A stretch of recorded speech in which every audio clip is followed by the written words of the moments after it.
In this video मैं आपसे बात करूंगा एब्जॉर्प्शन ऑफ न्यूट्रिशन फ्रॉम गट। मतलब कि जो भी हम डाइट में न्यूट्रिशन खाते हैं तो देखिए उन न्यूट्रिशन का एब्जॉर्प्शन हमारी गट से, हमारे इंटेस्टाइन से कैसे होता है उसकी बात करेंगे। एंड देखिए न्यूट्रिशंस के अंदर भी मैं पर्टिकुलर यहाँ पर बात करने वाला हूँ कार्बोहाइड्रेट की। मतलब कि अज्यूम करो कि हमने डाइट में क्या खाया, हमने डाइट में कार्बोहाइड्रेट खाया, तो देखिए इस कार्बोहाइड्रेट का एब्जॉर्प्शन कैसे होता है इसकी मैं यहाँ पर बात करने वाला हूँ।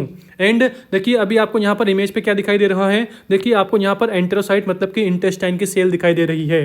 और देखिए ये वाली साइड क्या है, दिस इज ल्यूमेन। ल्यूमेन मतलब कि जो भी हम डाइट में कार्बोहाइड्रेट खा रहे हैं वो कहाँ है, इस साइड है, मतलब कि हमारी इंटेस्टाइन की ल्यूमेन में है। मतलब कि अज्यूम करो कि हमने डाइट में क्या खाया, हमने कार्बोहाइड्रेट खाया। कार्बोहाइड्रेट मतलब कि हमने ग्लूकोज खाया, गैलेक्टोज खाया, फ्रक्टोज खाया। ये तीनों क्या होते हैं, ग्लूकोज, गैलेक्टोज, फ्रक्टोज, ये तीनों क्या हैं, all three are carbohydrates. Okay, ये खाया। तो ओवरऑल देखिए अगर ये इंटेस्टाइन के ल्यूमेन में है तो इसका एब्जॉर्प्शन हमारे इंटेरोसाइट के अंदर कैसे होगा, वही हमारे इंटेस्टाइन में, गट में इसका एब्जॉर्प्शन कैसे होगा और फाइनली फिर ये ब्लड तक कैसे पहुंचते हैं इसकी बात हम करने वाले हैं। तो देखिए सबसे पहले जैसे ही हम कार्बोहाइड्रेट खाते हैं ना तो देखिए वो कहाँ जाएगा, इंटेस्टाइन के ल्यूमेन में। इंटेस्टाइन के ल्यूमेन में जाने के बाद देखिए यहाँ पर ये क्या है, देखिए these are microvilli. Okay, microvilli वाली साइड। तो देखिए इसे क्या बोलते हैं, इसे बोलते हैं एपिकल साइड। मतलब कि इंटेरोसाइट की जिस साइड क्या होती है, जिस साइड माइक्रोविलाई होती है, या फिर बोल दीजिए एंटेरोसाइट की वो सरफेस जो कि कहाँ होती है, इंटेस्टाइन की ल्यूमेन वाली साइड होती है, तो उसे क्या बोलते हैं, apical side. Apical side of enterocyte. अब और देखिए जो एपिकल साइड ऑफ एंटेरोसाइट होती है ना, यहाँ पर टोटल आपको 2 ट्रांसपोर्टर मिलते हैं। वन क्या होता है, SGLT1 मतलब कि सोडियम ग्लूकोज, GLT मतलब ग्लूकोज, S मतलब सोडियम ग्लूकोज ट्रांसपोर्टर 1। और देखिए अनदर क्या होता है, ग्लूट, GLU मतलब ग्लूकोज, T मतलब ट्रांसपोर्टर, तो ग्लूट ट्रांसपोर्टर 5। ये दोनों कहाँ होते हैं, ये दोनों होते हैं apical side of enterocyte. And जो एंटेरोसाइट होती है ना, इसकी बेसोलेटरल साइड, देखिए ये क्या है, दिस इज बेसोलेटरल साइड। मतलब कि जो कहाँ है, जो ब्लड वाली साइड है, जो ब्लड वाली साइड है उसे क्या बोलते हैं, बेसोलेटरल साइड। मतलब कि ये पूरी की पूरी क्या है, जिसे मैं ग्रीन से मार्क कर रहा हूं, ये पूरी की पूरी है, दिस इज, ये ग्रीन वाली पूरी की पूरी है, this is basolateral side. I hope आप मेरी बात समझ गए होंगे। तो देखिए जो एंटेरोसाइट की जो बेसोलेटरल साइड होती है ना, देखिए यहाँ पर भी टोटल 2 ट्रांसपोर्टर होते हैं। एक तो क्या होता है, सोडियम पोटेशियम ATPase, अनदर क्या होता है, ग्लूट2 मतलब ग्लूकोज ट्रांसपोर्टर 2। देखिए यहाँ पर 2 2 बार आ गया, इस वाले को कट कर दो, क्या होता है, ग्लूट2। ओके, सीधी बात यूं है कि मैंने क्या ड्रॉ किया, मैंने यहाँ पे बताया, अज्यूम कीजिए कि ये पूरी की पूरी क्या है, दिस इज इंटेस्टाइन की ल्यूमेन। ओके, इंटेस्टाइन की ल्यूमेन है। एंड मैंने यहाँ पर ये क्या ड्रॉ की, दिस इज एंटेरोसाइट। और यहाँ पर देखिए ये क्या होगा, दीज आर माइक्रोविलाईज। ओके, अगर यहाँ पर माइक्रोविलाई है, ये ग्रीन वाली क्या है, माइक्रोविलाई है, तो इसे क्या बोलते हैं, इसे बोलते हैं apical side. Okay, apical side of enterocyte. ये क्या है, ये ब्लैक वाली क्या है, ब्लैक वाली है एंटेरोसाइट। ओके, एंड जो सरफेस इस साइड है, देखिए ये वाली पूरी की पूरी क्या है, इसे बोलेंगे हम बेसोलेटरल साइड। ओके, इसे बोलेंगे हम बेसोलेटरल। तो देखिए बेसोलेटरल साइड टोटल 2 ट्रांसपोर्टर होते हैं। एक क्या होता है, सोडियम पोटेशियम ATPase। देखिए सोडियम पोटेशियम ATPase बोल दो या पंप बोल दो। ओके, सोडियम पोटेशियम पंप या ATPase बोल दो, एक ही बात है। अनदर क्या होता है, अनदर यहाँ पे होता है ग्लूट, GLUT2, ग्लूट2 ट्रांसपोर्टर। ओके, कहाँ पर, बेसोलेटरल साइड पर। एंड जो एपिकल साइड होती है, देखिए यहाँ पर भी टोटल 2 ट्रांसपोर्टर होते हैं। एक तो ये हो गया, एक ये हो गया। एक का नाम क्या है, देखिए एक का नाम होता है sodium glucose transporter 2। Okay, SGLT2। Okay, SGLUT2। देखिए ये वाला लिख दो या ये लिख दो, SGLT2, दोनों एक ही बात है। देखिए ना, GLU मतलब ग्लूकोज, GL मतलब ग्लूकोज। मतलब कि मैंने यहाँ पर क्या किया, मैंने यहाँ पर ओनली GL लिखा है, ग्लूकोज का ओनली GL लिखा है। यहाँ पर मैंने 3 बार लिख दिया, मतलब कि फर्स्ट 3 अल्फाबेट लिख दिए। दोनों एक ही बात है, ये ऊपर वाला और नीचे वाला दोनों एक ही बात है। तो ओवरऑल एक क्या होगा, SGLT2। ओके, और अनदर क्या होता है, अनदर वाला होता है 5 वाला, मतलब कि GLUT ग्लूट 5। Okay, glute 5। देखिए ग्लूट2 यहाँ पे होता है, ग्लूट 5 यहाँ पे होता है, कहाँ पर, एपिकल साइड। ओके, ये बात हो गई। तो आते हैं हमारे वापस से इमेज पर। एंड देखिए सबसे पहले मैं क्या करता हूँ, इन सबको इरेज करता हूँ। हाँ, तो देखिए मैंने सब कुछ इरेज कर दिया। तो वही एपिकल साइड टोटल 2 ट्रांसपोर्टर होते हैं। आई थिंक मैंने यहाँ गलती लिख दिया, यहाँ पर देखिए 1 आएगा, 2 नहीं आएगा। ओके, SGLT1 आएगा। ओके, और सब सही है। तो ओवरऑल देखिए 2 ट्रांसपोर्टर होते हैं, एक तो होता है SGLT1, एक होता है ग्लूट5। यहाँ पे क्या होगा, सोडियम पोटेशियम ATPase और GLUT five. Okay, sorry GLUT two. Okay, ये बात हो गई। एंड वही जैसे ही हमने डाइट में क्या खाई, हमने डाइट में कार्बोहाइड्रेट खाई। ओके, कार्बोहाइड्रेट खाई। ओके, कार्बोहाइड्रेट को खाया तो ओवरऑल कार्बोहाइड्रेट में क्या आएंगे, ग्लूकोज जाएगा, गैलेक्टोज जाएगा, ग्लूकोज जाएगा, गैलेक्टोज जाएगा, फ्रक्टोज जाएगा। तो देखिए जो SGLT1 है ना, ये किसका एब्जॉर्प्शन करते हैं, ये एब्जॉर्प्शन करते हैं ग्लूकोज एंड गैलेक्टोज का। मतलब कि ग्लूकोज और गैलेक्टोज ये किसके अलोंग किसके साथ एब्जॉर्ब होंगे, सोडियम के साथ। तभी तो क्या बोला, देखिए ना, S मतलब सोडियम, GLU मतलब ग्लूकोज, मतलब कि सोडियम और ग्लूकोज दोनों साथ साथ एब्जॉर्ब होते हैं। तो ओवरऑल ग्लूकोज और गैलेक्टोज ये अलोंग विद सोडियम क्या होते हैं, एब्जॉर्ब होते हैं। और फाइनली कहाँ पहुंच गए, ये फाइनली पहुंच जाते हैं एंटेरोसाइट के अंदर। एंड हमारे डाइट में जो फ्रक्टोज होता है ना, वो इस वाले ट्रांसपोर्टर के थ्रू मूव नहीं करता, इस वाले ट्रांसपोर्टर को यूज नहीं करता। उसके लिए एक स्पेशल ट्रांसपोर्टर है जिसका नाम क्या है, GLUT5। देखिए आप ऐसे रिमेंबर कर सकते हो। देखिए 5, अगर आपको 5 को इंग्लिश में लिखना है तो आप क्या लिखोगे, ऐसे लिखोगे FIVE। तो देखिए यहाँ पर क्या है, F है, F मतलब फ्रक्टोज, मतलब कि फ्रक्टोज का भी फर्स्ट वर्ड क्या है, F है, और 5 का भी फर्स्ट वर्ड क्या होता है, F होता है। मतलब कि 5 वाला किसके लिए होता है, 5 वाला फ्रक्टोज के लिए होता है। तो देखिए यहाँ पर देखिए ये फ्रक्टोज ऐसे एंटर कर गया।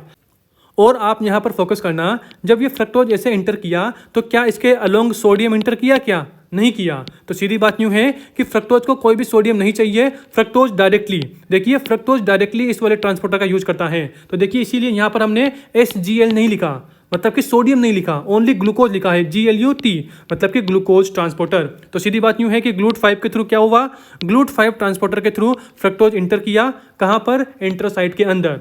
एंड देखिए उसके बाद एंटेरोसाइट के अंदर इंटर करने के बाद ये तीनों के तीनों, मतलब कि जो ग्लूकोज एब्जॉर्ब हुआ था और जो फ्रक्टोज एब्जॉर्ब हुआ था, ये दोनों के दोनों क्या करते हैं, कॉमन ट्रांसपोर्टर यूज करते हैं जिसका नाम क्या है, GLUT2, यानी कि ग्लूकोज ट्रांसपोर्टर 2। इसका यूज करेंगे कौन, ग्लूकोज और फ्रक्टोज दोनों सेम यूज करेंगे और फाइनली कहाँ पहुंच जाएंगे, ब्लड के अंदर। एंड देखिए वही एक बार जब ये ब्लड में आ गए तो ओवरऑल जिन भी सेल्स को किसकी रिक्वायरमेंट है, जिन भी सेल्स को ग्लूकोज की रिक्वायरमेंट है, जिन भी सेल्स को फ्रक्टोज की रिक्वायरमेंट है, तो ओवरऑल जो ये ग्लूकोज है, जो ये फ्रक्टोज है, फिर ये वहाँ पर ब्लड के थ्रू पहुँच जाएगा, उन सभी सेल्स में पहुँच जाएगा। आई होप आप मेरी बात समझ गए होंगे। तो ओवरऑल देखिए मैंने यहाँ पर किसकी बात की, मैंने यहाँ पर पूरे के पूरे कार्बोहाइड्रेट, जो डाइट्री कार्बोहाइड्रेट होता है जिसे हम खाने में खाते हैं, उसकी बात कर ली। ओके, ये बात हो गई। और देखिए मैंने यहाँ पर देखिए एक छोटी सी टेबल भी बना रखी है कि वही एपिकल साइड ऑफ एंटेरोसाइट क्या होता है। हाँ, तो एपिकल साइड ऑफ एंटेरोसाइट क्या होता है, वही SGLT1 होगा और GLUT5 होगा। ओके, और बेसोलेटरल साइड क्या होते हैं, सोडियम पोटेशियम ATPase और GLUT5 होगा। बेसोलेटरल साइड मतलब कि वही ब्लड वाली साइड होंगे, मतलब कि ये वाली साइड कहाँ फेस करेगी, ये ब्लड वाली साइड फेस करती है। और वही एपिकल साइड कहाँ होती है, इंटेस्टाइन ल्यूमेन में, मतलब कि जो हम खाना खाते हैं उस साइड होगी। मतलब कि देखिए ना, ल्यूमेन वाली साइड क्या होती है, ल्यूमेन वाली साइड होती है एपिकल साइड, और ब्लड वाली साइड क्या होती है, हमारी बेसोलेटरल साइड। तो वही लिखा है। ओके, एंड देखिए यहाँ पर हमने ये भी मेंशन कर रखा है कि जो ये ट्रांसपोर्टर है ये किसका एग्जाम्पल है। मतलब कि देखिए ग्लूकोज, मतलब कि जहाँ पर भी आपको GLUT मिले ना, चाहे वो 1 हो, 2 हो, 3 हो, ओके, 4 हो, 5 हो, आप टोटल 5 ग्लूट ट्रांसपोर्टर पढ़ते हो। तो देखिए ये सारे के सारे किसका एग्जाम्पल है, all 5 GLUT transporter are the example of facilitated diffusion. देखिए इससे भी क्वेश्चन आया हुआ है, मतलब कि ग्लूट ट्रांसपोर्टर चाहे ये हो गया चाहे ये हो गया, किसका एग्जांपल है, this is the example of facilitated diffusion. And sodium potassium ATPase, देखिए ATPase पंप, मतलब कि देखिए यहाँ पर ATP यूज हो रहा है। ओके, अगर ATP यूज हो रहा है तो this is the example of active transport. और कौन से एक्टिव ट्रांसपोर्ट का, सेकेंडरी एक्टिव ट्रांसपोर्ट। उसी के साथ देखिए यहाँ पर क्या है, सोडियम ग्लूकोज, मतलब कि सोडियम मतलब कि Na+ चार्ज है भाई, सोडियम के ऊपर चार्ज है। तो कॉमन सी बात है भाई, इसे हमें अगर किसी ट्रांसपोर्टर के थ्रू मूव कराना है तो क्या लगेगा, थोड़ा ATP लगेगा। मतलब कि SGLT1 ये भी क्या है, ये भी एक्टिव ट्रांसपोर्ट है, मतलब कि ये भी किसका यूज करता है, ये भी ATP का यूज करता है। तो देखिए this is the example of active transport. और कौन सा एक्टिव है, दिस इज सेकेंडरी एक्टिव। देखिए आप ऐसे रिमेंबर कर सकते हो, सोडियम क्या है, सोडियम सेकेंडरी है, S क्या है, S है sodium, this is secondary active transport. और देखिए यहाँ पर क्या है, sodium potassium ATPase, this is primary active transport. Okay, देखिए अगर आपने फिजियोलॉजी के बेसिक्स में पढ़ा हो तो वहाँ हम पढ़ते हैं, ये देखिए एक्टिव ट्रांसपोर्ट टोटल 2 टाइप के होते हैं। एक्टिव ट्रांसपोर्ट टोटल 2 टाइप के होते हैं। एक तो क्या होता है, प्राइमरी एक्टिव ट्रांसपोर्ट, और एक होता है secondary active transport. Primary directly energy का यूज करेगा, सेकेंडरी इनडायरेक्टली ATP का यूज करेगा। लेकिन सीधी बात यूं है कि दोनों के दोनों क्या करते हैं, ATP का या बोल दीजिए एनर्जी का यूज करते हैं। और देखिए प्राइमरी के अंदर क्या आता है, वही सोडियम पोटेशियम पंप या सोडियम पोटेशियम ATPase और हाइड्रोजन पोटेशियम ATPase। देखिए खुद बोल रहा है ATPase मतलब कि आते हैं। एंड और सेकेंडरी एक्टिव ट्रांसपोर्ट इसके अंदर कौन आता है, देखिए यहाँ मेंशन है SGLT1 और SGLT2, ये दोनों कहाँ आते हैं, सेकेंडरी एक्टिव ट्रांसपोर्ट के अंदर आते हैं। उसी के साथ देखिए सोडियम आयोडीन सिम्पोर्टर, ये भी कहाँ आता है, सेकेंडरी एक्टिव ट्रांसपोर्टर के अंदर। एंड वही पेसिव ट्रांसपोर्ट में क्या आते हैं, देखिए यहाँ लिख रखा है, इसके अंदर आता है, देखिए मतलब कि पेसिव ट्रांसपोर्ट इसे हम 2 टाइप से डिवाइड करते हैं, एक होता है ऑस्मोसिस, एक होता है डिफ्यूजन को भी फर्दर 2 टाइप से डिवाइड करते हैं, simple diffusion, facilitated diffusion. And facilitated diffusion में क्या आते हैं, यही ग्लूट ट्रांसपोर्टर आते हैं, मतलब कि ग्लूट 1 2 3 4 5। ओके, ये बात हो गई। हाँ, तो देखिए हमने यहाँ पर पूरे के पूरे कार्बोहाइड्रेट के एब्जॉर्प्शन की बात कर ली। एंड देखिए यहाँ पर हम क्या करते हैं, एक छोटा सा क्लिनिकल देख लेते हैं। मतलब कि अज्यूम कीजिए कि किसी पेशेंट को आपने क्या दिया, किसी पेशेंट को आपने ORS दिया, ओरल रिहाइड्रेशन सॉल्यूशन दिया। एंड जब आप किसी पेशेंट को ORS देंगे तो देखिए ORS के अंदर क्या होता है, देखिए यहाँ पर डेक्सट्रोज, ORS के अंदर डेक्सट्रोज होता है, ORS के अंदर सोडियम भी होता है। डेक्सट्रोज मतलब ग्लूकोज। अबे ग्लूकोज और डेक्सट्रोज एक ही बात है, मतलब कि ORS के अंदर ग्लूकोज भी है, ORS के अंदर सोडियम भी है।